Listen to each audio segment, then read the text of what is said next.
So good afternoon and welcome to the Building Your Confidence with Public Engagement training session. I'm Jelena Gacesa, the Operations Manager of the Education Programme at the Institution of Mechanical Engineers. And it is my pleasure to host the second in the series of IMechE STEM Ambassador trainings in partnership with Alexandra Knight from Stemazing. Before we begin, I would like to let you know that the webinar is being recorded in its entirety and will be available on IMechE web pages should you wish to revisit any of the material.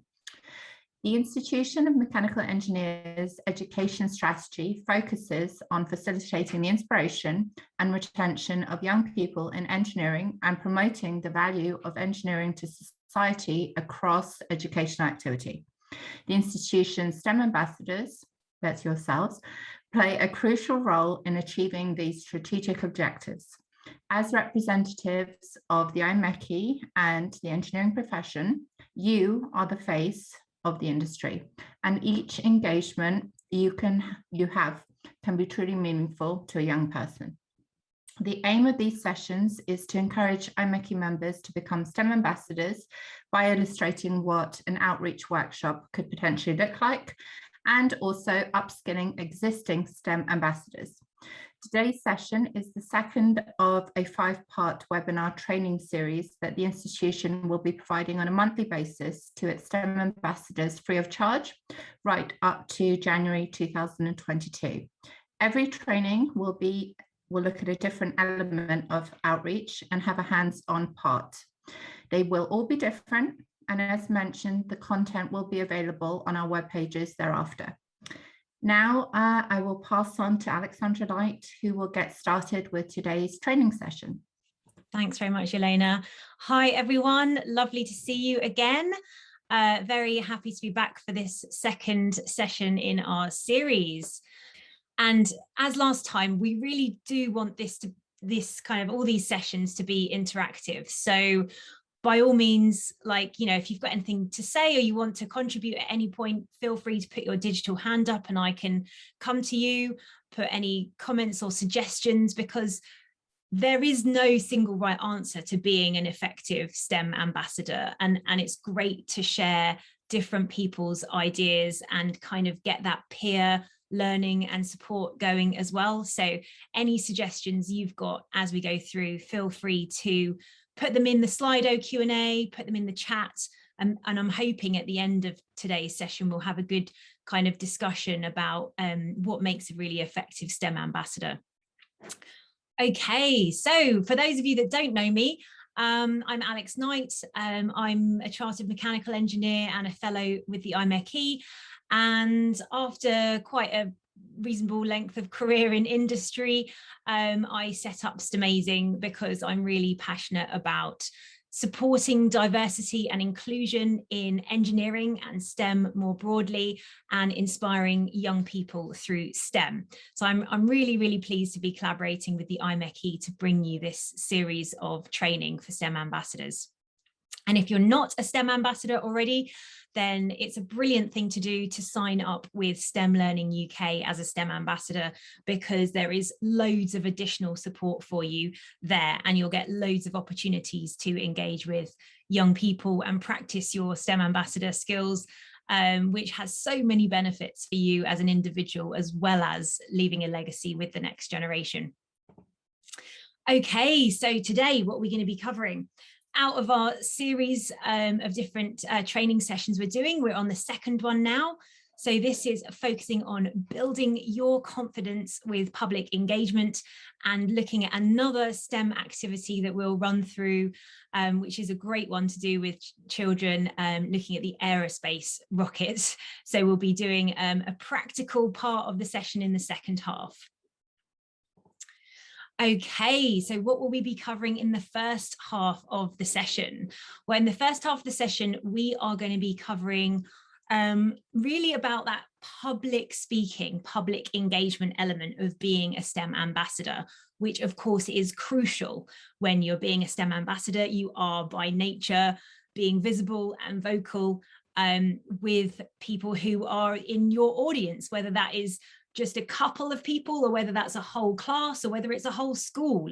So, you know, absolutely, public engagement, public speaking is a big part of being a STEM ambassador. And we're going to cover how, you know, a fear of this is actually very normal and what we can do to help ourselves along the way. Now, so last month we talked about the importance of being a visible role model. And if you didn't catch that one live, there's a recording on the IMechE website somewhere. I'm sure Jelena can let you know where that is. And you can go back and watch that one. You know, when we are STEM ambassadors, when we do STEM outreach, we are role models. So it's really important that we see ourselves as role models. And some people feel uncomfortable with that term role model, but we are all absolutely role models, no matter who we are, what our background is. When we're out in front of people, we are seen as role models. And we can use our position as a role model to inform, to influence, and to inspire. So those three things you will do by default as being a role model. And never underestimate the power that you have as a visible role model. You know, I love this quote: if you can speak, you can influence. If you can influence, you can change lives. And that is absolutely true. So never underestimate the impact that you will have as a visible role model when you're doing STEM outreach. Okay. However, it can be daunting to be a visible role model and doing public speaking and public engagement. So you may be feeling a bit like this when you, like, the thought of being a visible role model and being out there and speaking and like definitely doing live demonstrations in front of an audience. But this fear of public speaking, which has actually got a term, it's called glossophobia, is very common. Okay, we're going to come on to our first Slido word cloud poll, because I want to ask all of you how you feel about public speaking, just to kind of poll our audience here.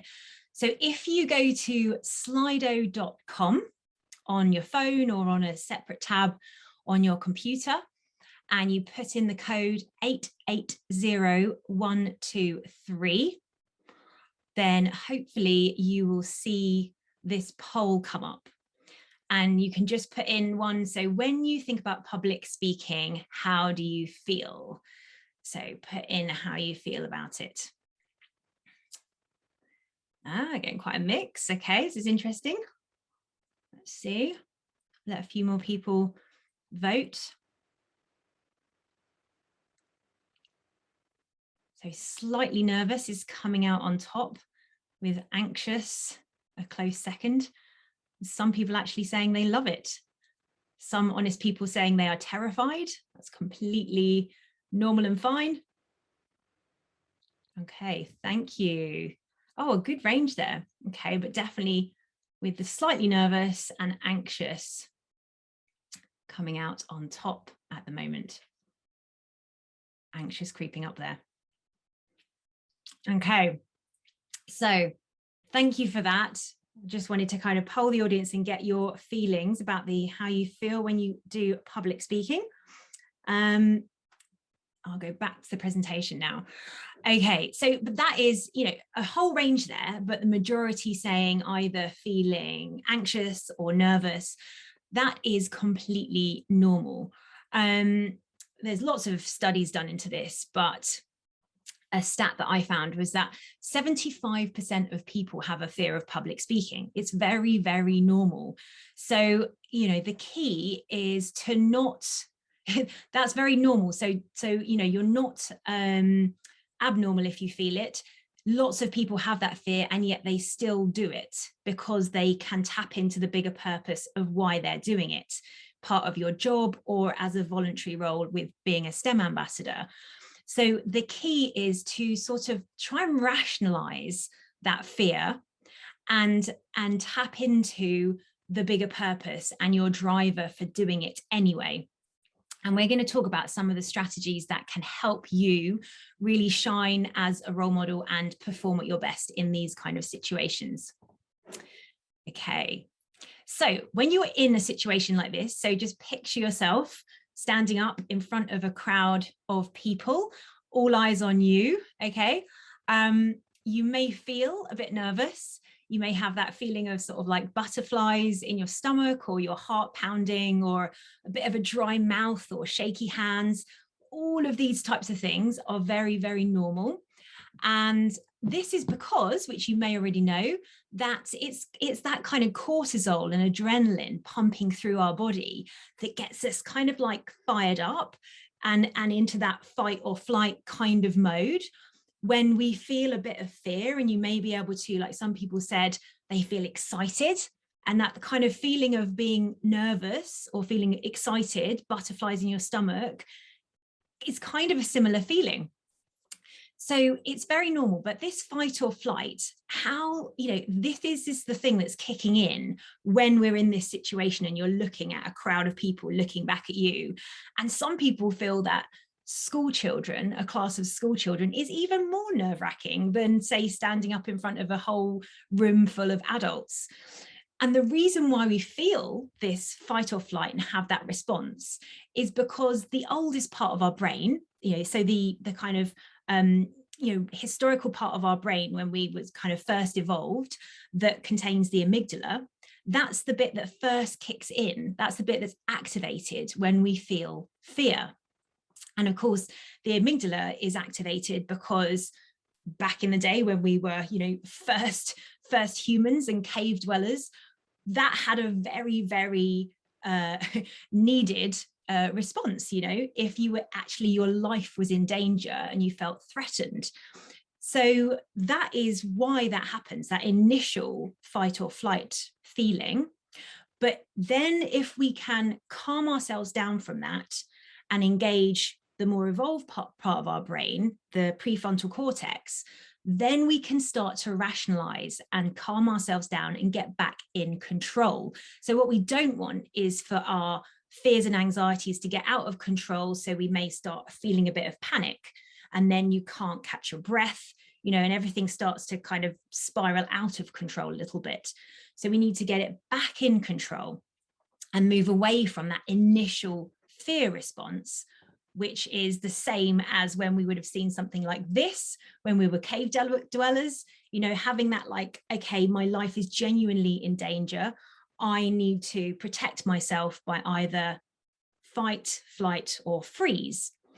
And if we are in that situation, which of course, like our brain doesn't, that amygdala part of our brain doesn't know the difference between the fact that our life is in danger or the fact that we just feel fear because we're in a fearful situation, like 100 people or even 30 people staring at us.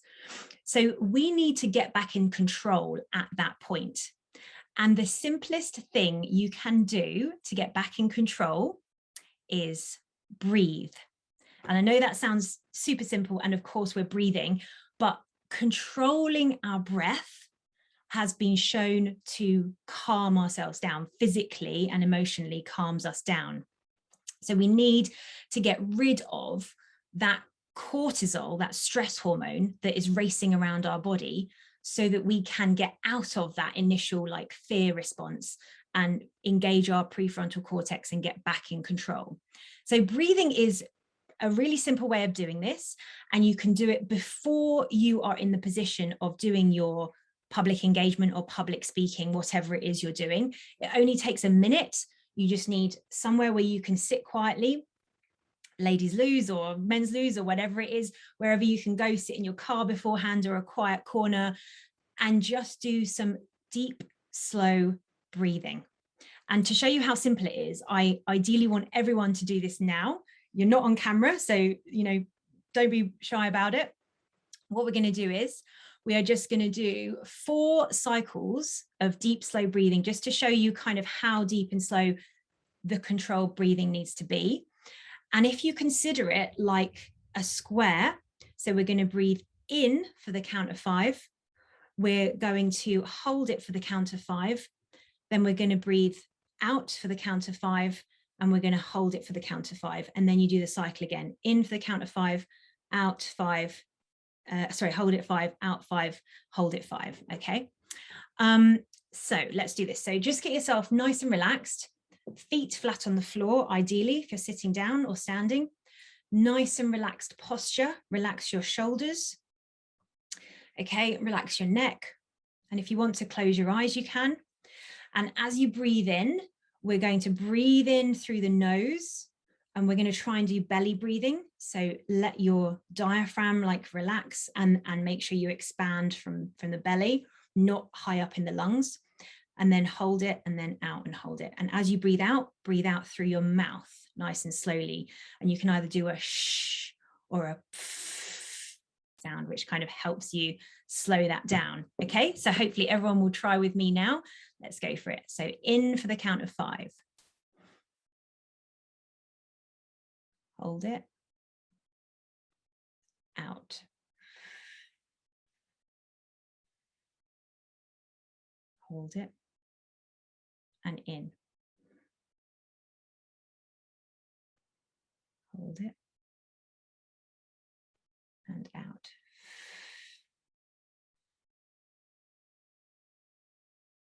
Hold it. And again.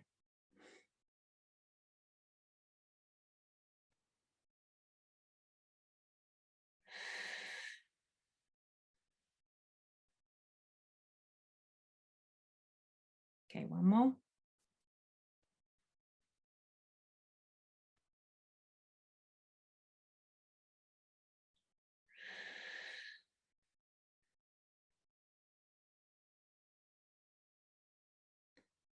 Okay. So hopefully you did that along with me. And anyone who does any yoga or anything like that, meditation, will know the importance of your breath. And this is particularly important when you're doing public engagement, because you are using your breath, you're using your voice. So to be in control of that and to feel that that is calm makes you come across in a much more empowered, much more in control, and therefore have a greater impact on your audience. So hopefully you can actually physically feel the difference that made. I certainly feel like much more relaxed already. And I always do this before a big talk or before I'm doing something that is a kind of big public engagement, where I know that I'm likely to get overly excited, a bit nervous, start to lose my breath a little bit. So it's really good. It really works. So a simple thing to remember. Okay. Another thing that is very common when we talk about public engagement and public speaking is that people will put themselves down about it beforehand or have negative self-talk beforehand. And negative self-talk is really damaging, and research actually proves this. So, anecdotally, people maybe say that this affects women more than men, but I think it affects everybody. And a study that a research psychologist studied 500 students, men and women, in a series of different tests where they had to reorganize 3D shapes. And they tested who scored better, men or women. And the first series of tests, they found that the men performed significantly better than the women. And so the research psychologist then looking into why this was, and found that actually women had not even attempted some of the questions. So obviously they scored 0 for that question. So he ran the test again. And this time he said, you cannot leave a question out. You have to attempt every question. And what happened? Women scored equally to men. So they both tried to complete the questions and both equally scored as well as each other. But the interesting thing is that relates to this point about negative self-talk is that in a third test, he asked the participants to score their confidence or how well they thought they were doing throughout the test. So after they did a question, they had to score how well they thought they were doing. And the women scored themselves lower and they thought they were doing more poorly. And as they scored themselves, their performance actually got worse. And then some of the men were performing like pretty well, and the ones that said that they thought they were performing really well, their performance increased.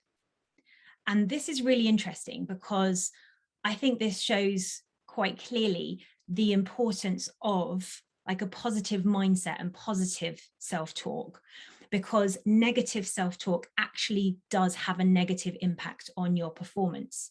So, you know, I think it's really interesting. We need to look out for this in ourselves and in others, that it's not something that is kind of humorous to put yourself down. It actually is damaging.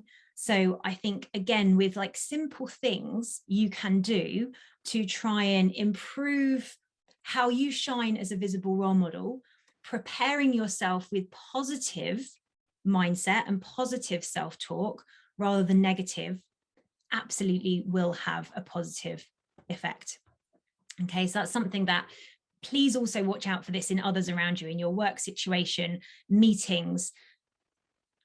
Having negative self-talk or putting yourself down actually does have negative consequences on your performance. So something that is easy to look out for, easy to avoid. So another key thing that's really, really helpful. And the last simple strategy I wanted to talk about is the power of the pose. Now, many of you may have already know about this, the power pose.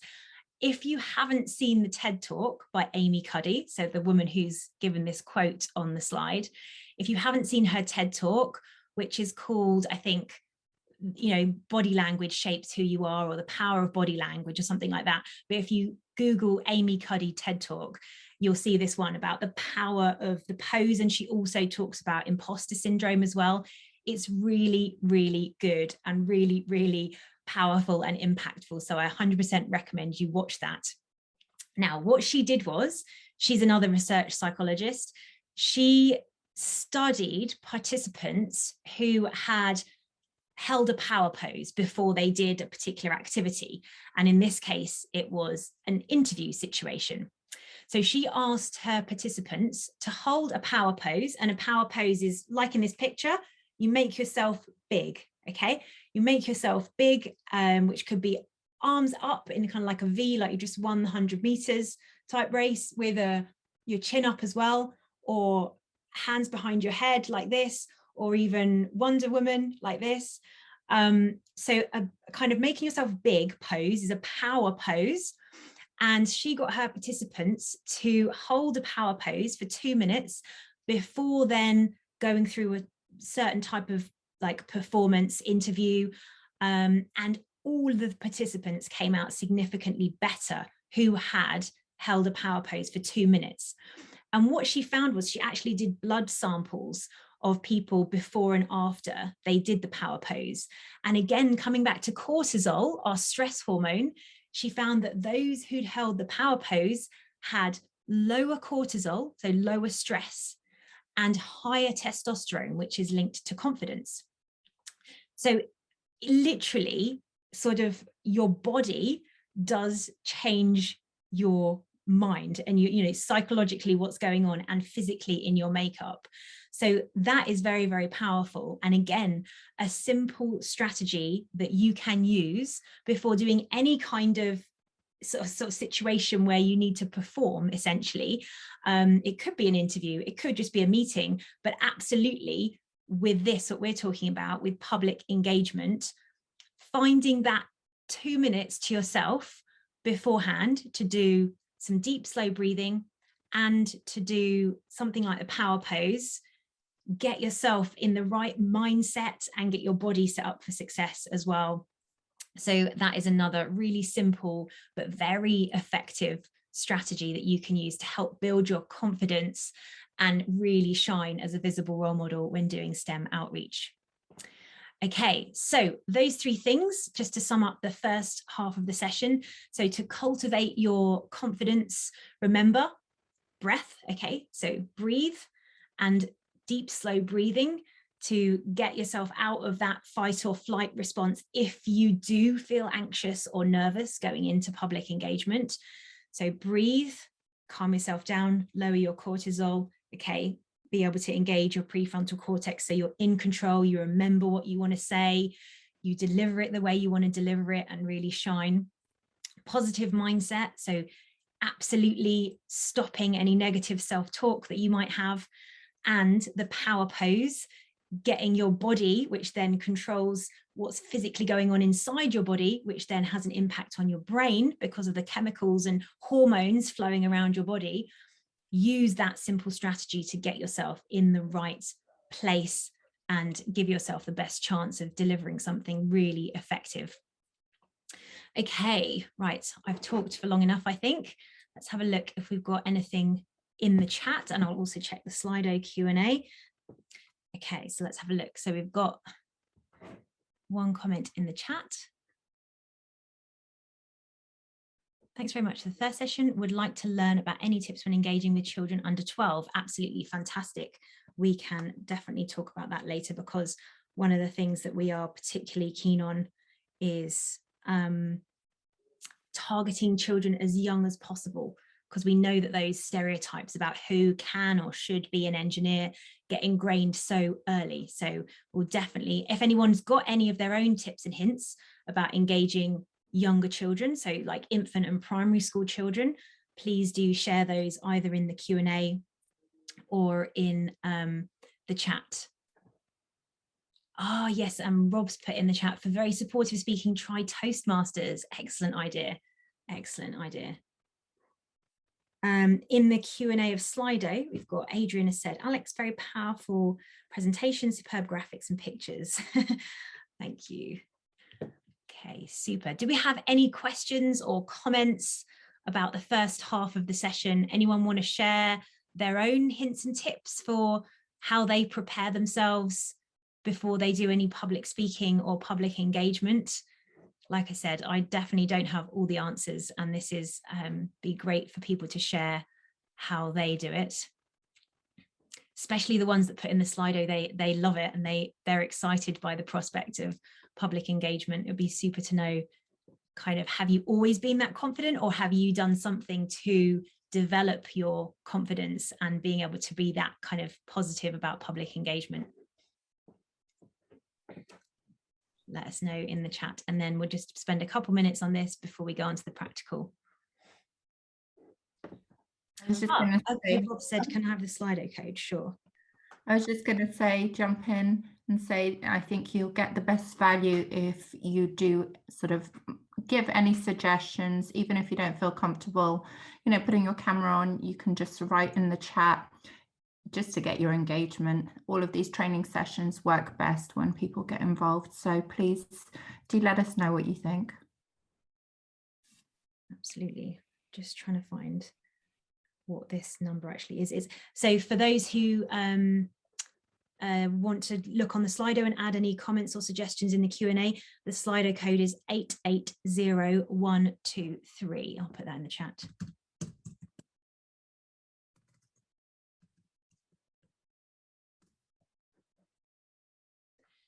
Okay, so Adam has said, going there, Adam has said, know your stuff. It's much harder presenting someone else's work. I completely agree. Yeah, absolutely.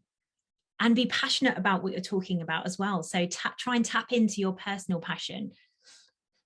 Alan said, I find it easier to just get up and talk about something than delivering a specific presentation. Okay, and that's really interesting, because some people love that and other people would be terrified at the idea of standing up without any sort of like prop or support, you know, kind of resource there to help them. So that's really interesting. It shows that everyone's different. Oh, we've got a really useful comment from Ellen about engaging children under 12, which we'll definitely also talk about in the next half of the session as well. Don't just talk at them. They want to be engaged and have something to do and interact with. Absolutely, which is why we're mixing in these interactive elements as well, because they'll zone out if you talk at them for too long. Yeah, absolutely. Yeah, thanks, Alan. That's great.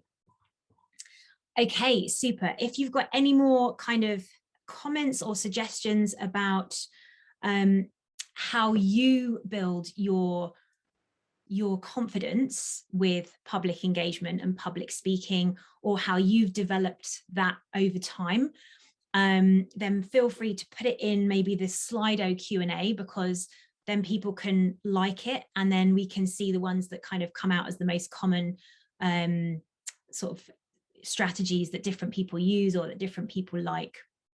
So that would be really helpful, please. Okay, so we'll move on to the second part of the session. By all means, keep the comments coming in the chat and the Q&A on the Slido. For the second part of the session, where we're looking at the Aerospace Rocket STEM activity, this is another one from the fantastic portfolio of STEM at Home, different ideas and like training videos and resources that's on the IMechE website.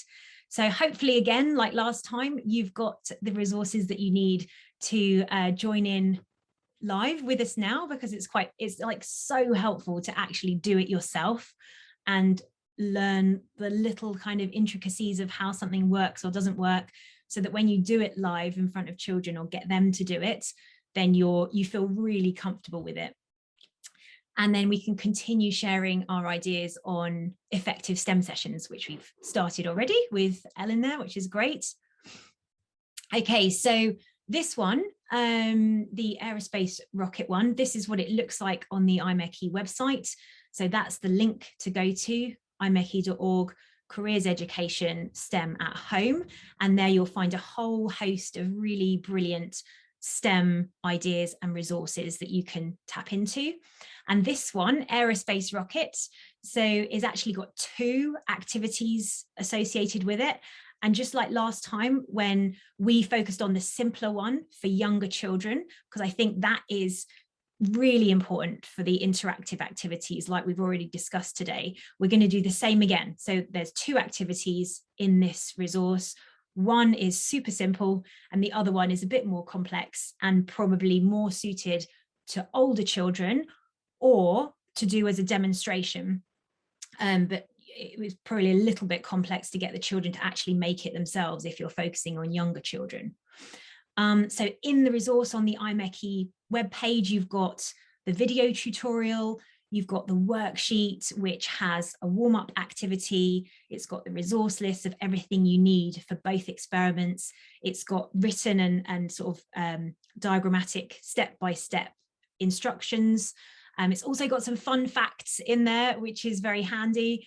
So you can kind of throw them in or maybe put them up on a slide, or, you know, because kids love those little snippet facts. So it's great to have those in there. It's got all the key STEM messages that you want to talk about. So things like Newton's laws and how this experiment relates to Newton's laws of motion, thrust, propulsion, how you talk to them about these kind of key concepts in engineering that they might not be familiar with, but hopefully by the end of the session, they'll at least recognize the terms. And there is also a quiz at the end, which is really good that you could use to sum up the activity. Okay, so the one we're actually going to do, so this is my children. I was doing this with them the other day. And in the worksheet, it talks about encouraging the children to think like an engineer. And I really love this. So every time an engineer is faced with a problem, using this kind of approach to the engineering design process. So ask, what is the problem? What are we trying to solve here? So here we could talk about trying to get the balloon to fly in a straight line across the room. You know, imagine, so what could the solutions be? And then choose a solution that you actually want to try and make, and then get the children to plan that solution, plan that design, and then make it, and then test it, and then improve it, which is a really fun bit as well. And really, you can play it by ear as to how much time you've got in your session as to whether you manage to cover this whole process. But I think it is a good idea to talk to the children, or at least as you're going through the activity, talk about the engineering process of identifying the problem, planning a solution, you know, actually thinking about it in advance and then making it, rather than just jumping straight in. So for this one, Okay, so there we go. That does kind of give it away that what I was doing with my kids in the garden there. But what we're going to do here, these are the things we need. And I'll just turn my slideshow off actually again so that you can see me more clearly here. Okay, what we are going to need for this experiment, so hopefully you've got with you, is a length of string. Okay, now the length of string depends on how far you want to try and get your balloon or your rocket to travel, and sort of whereabouts you're going to tie it. So you could just tie it onto 2 chairs and stretch it between them. So think about the distance you want, and obviously that's the length of string you need, or how much string you've got, that's the distance you can use. Then we need a straw, and you can use a paper or a plastic straw. Again, a bit of a clue, I tried with my children, we tried different lengths of straws, different diameters of straws to see what worked best. You need the all-important balloon and a peg, clothes peg, and some sellotape or some tape that you can attach the balloon to the straw. Okay, now if anybody has the resources with them and wants to turn on their cameras so we can kind of do this activity together, then feel free to turn on your cameras. Thank you, Kathy. If anyone else wants to turn on your camera, then absolutely feel free to do that, and we can see how each other is getting on. Okay, fab. Right. Okay, so hopefully some of you have got this resource at home and you can make this, because it's super simple, honestly. But what I would tell you is that we will probably do this in about 3 minutes flat. With children, it takes a lot longer. So just give them time to play with it, essentially. Okay, hi Adrian, hi Alan, thanks for turning your cameras on. All right, so the first thing you want to do is make sure that where you're going to tie your string at one end and the other end, you've got that distance, you've got those 2 endpoints to tie it to, and you've got enough length of string, including the bit you're actually going to tie the knot. Yeah. Okay, then the next thing we're going to do is literally take one end of the string and thread it through our straw. Now, what I would say actually is a good way to start this session, depending on the age of the children, is just to pose them the problem and say, these are the materials we've got, and our challenge is to get our balloon to fly in a straight line across from, say, point A to point B, and then get them to think about how they might do it. If they are younger children, then actually stepping them through the activity step by step is probably what you need to do. Otherwise, you might literally be there all day. But you can maybe see how it goes, like let them have a bit of an explore first. And then if you find some are struggling, step them through the activity. Okay, now with our balloon, what we can do first of all, just to start introducing the concept of energy transfer from the stored energy that is in our stretched balloon into kinetic energy. You could actually talk about how when you kind of ping a balloon across the room, how you've got stored energy in your balloon, and that goes into kinetic energy when it goes across the room. And this is how we're getting the energy to create that thrust, is in the stretched elastic material of the balloon, the rubber material. So if you get the children to blow up their balloon and then just let it go.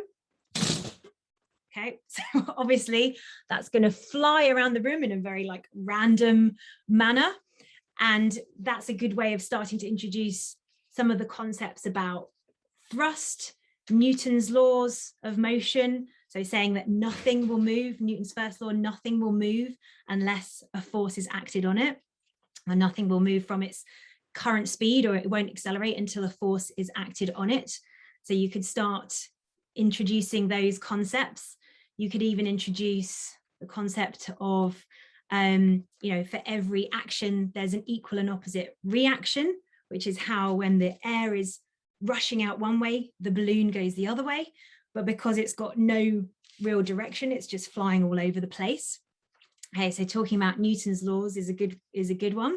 And all of that is supported in the worksheet from the IMechE. And then, so to get this to go across the room in a straight line, we need to create its track, essentially. So hopefully you have got your straw threaded through, or your string threaded through your straw.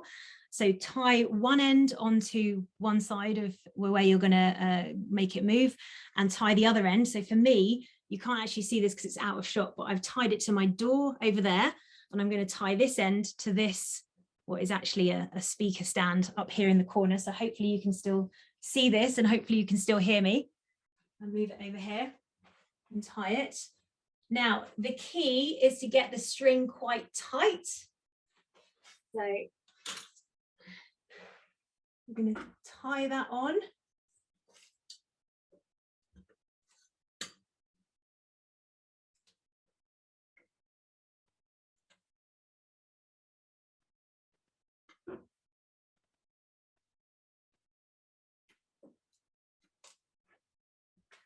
Okay, so we've got that quite tight, the string across the room there. How are you getting on? I can see Kathy's done hers well. Excellent. Yeah, nice. Okay, so you've got your straw on here, and then we're going to blow up our balloon.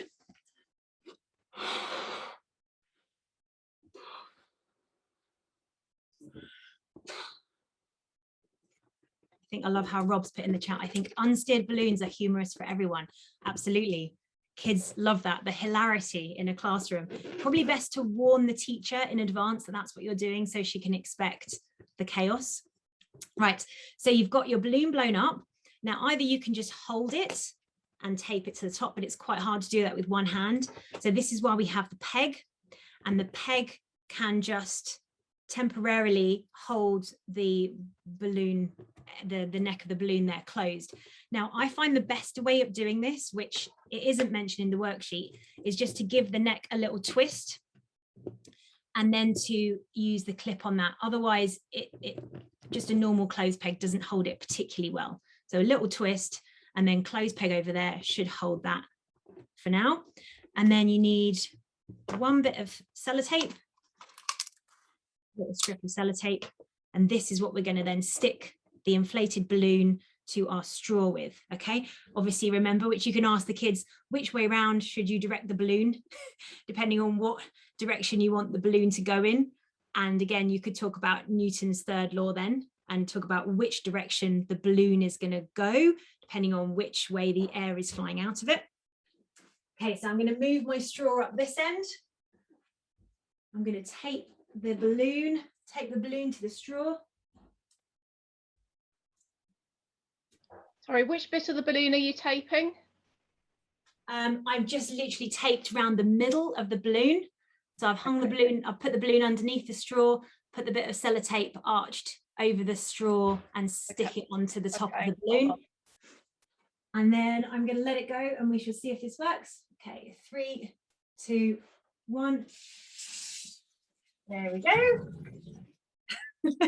Making some hilarious noises along the way. So that's always good. So Kathy, does yours work?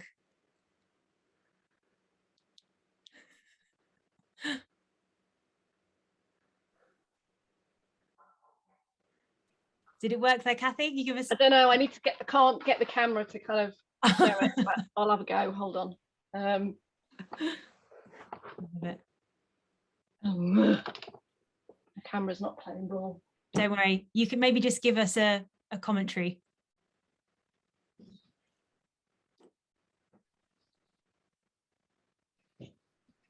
Yeah, Hey, that worked. we saw a balloon come into shot. Excellent. That worked. It was well a bit done. slow. Yay, well done. And I can see Alan's doing his as well. It was a bit slow. There's Alan's. Is Alan gonna? Hey, whoa! Saw Alan's accelerate pretty fast there. Excellent. Excellent. Well done, Alan. Okay, fantastic. Yeah, and so this one is a simple one to do, but let me just share with you, as I mentioned, I was doing this with my kids the other day.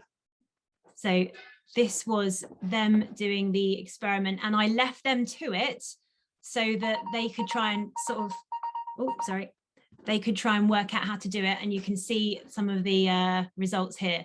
2, 1.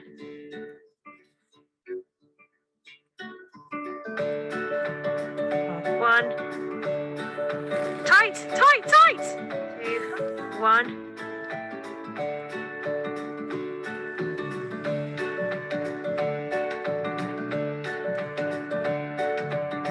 2, 1, go.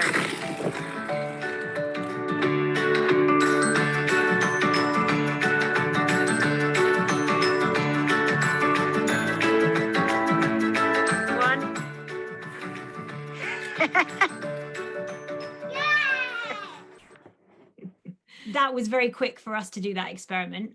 But if you're trying a different length of straw, maybe blowing up the balloon a lot or a little, the key thing, like I said, was getting the string tight. Because first of all, I started asking my kids just literally to hold it between them, and they could never hold it tight. And it was constantly just either one of them letting go or it going slack. And so that was like an hour of fun and games to get them to get the balloon from one of them to the other one of them. So, bear that in mind when you're dealing with young children. Something that might take you a few minutes can take them a lot longer. Brilliant. Okay, so I can see we've got some more questions coming up, or some more comments in there. So Adrian has said, I know it's boring, but does the IMechE resource include a risk assessment?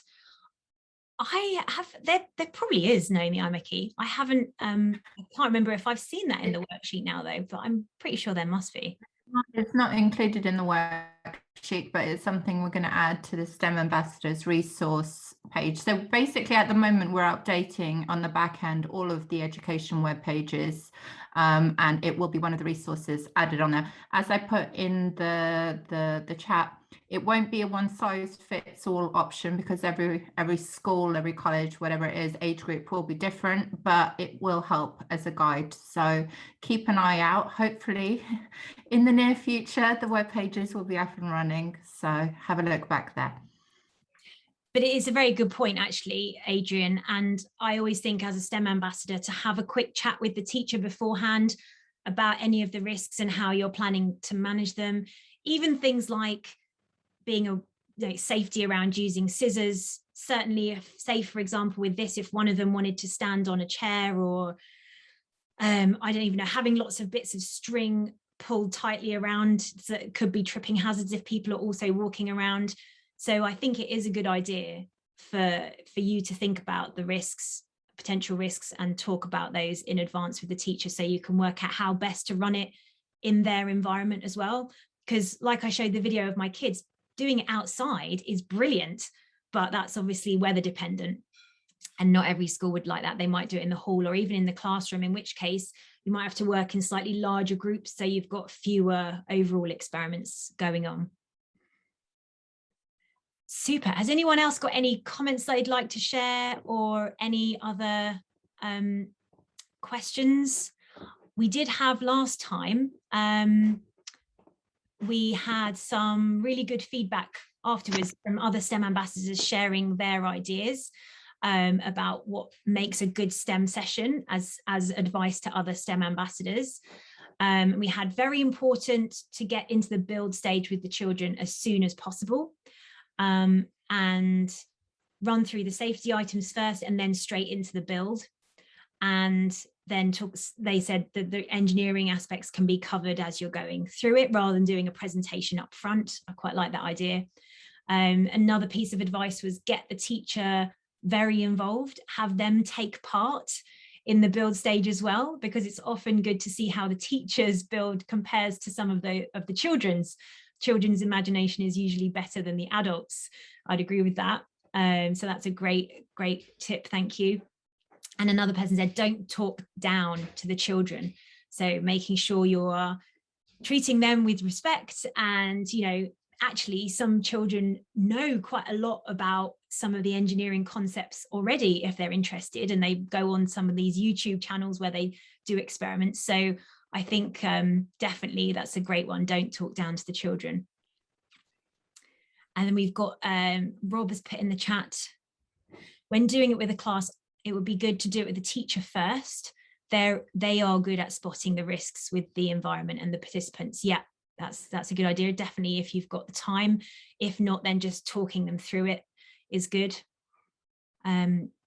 Kathy said for slightly older kids, make it competitive and include the teacher in the competition. Yeah, they love that, don't they? They love seeing the teachers involved in these things. That's great. Absolutely. And even for younger children, making it a bit of a competitive element, even just saying who can get their balloon to travel the furthest, or, you know, who can get their balloon to travel the fastest, although that's difficult to actually measure. But I think that's a great idea, kind of adding a bit of competitive element in there. And then they could potentially, for the older children, improving the design. So testing different things like the length of the straw, even like the length of the string they use. You could try different things, the diameter of the straw. So you could try different things if you can go prepared with a kind of range of resources. Just to jump in, Alex, I'm sorry, I never want to interrupt you. For the STEM at Home range, where all our resources are, almost, I think every single activity we have a competitive element, because we've made it so it would be as interesting as possible in a classroom setting. So please do take a look at the resources, read through, and they definitely will include, I mean, apart from being curriculum linked and having all the learning outcomes, all the good stuff that teachers love to see, especially when it's laid out for them nice and easy, you will have stuff for the kids, such as the competitive drive, and that will make it interesting. So have a look at the resources, STEM at Home. Absolutely. Yes, fantastic. Okay, so we're coming to the end of the session. If anyone has got any comments or like extra tips that they want to share, feel free to send them through to Jelena or myself, or come along next time with them ready to share, because it's always really good to, like you've been doing today, brilliant to share your ideas, and we can all learn from each other. So ideas and tips on confidence with public engagement, and also physically doing the interactive activities themselves. Brilliant. Well, thank you, everybody. Thanks so much for your engagement, as always. Thank you, everybody, for coming along, and we have another training session next month. So if you can, come along again, and feel free to share to any people that might be interested. And where are the recordings of these sessions available? So I've put it on the chat. Oh, have you? I can't remember exactly. It's something with resources. It's in the hyperlink. If you ask me exactly what it is, I can't quote it, but it's in the chat. Brilliant. Thanks very much. Thanks, everyone. Have a good day. Thank you. Thank you.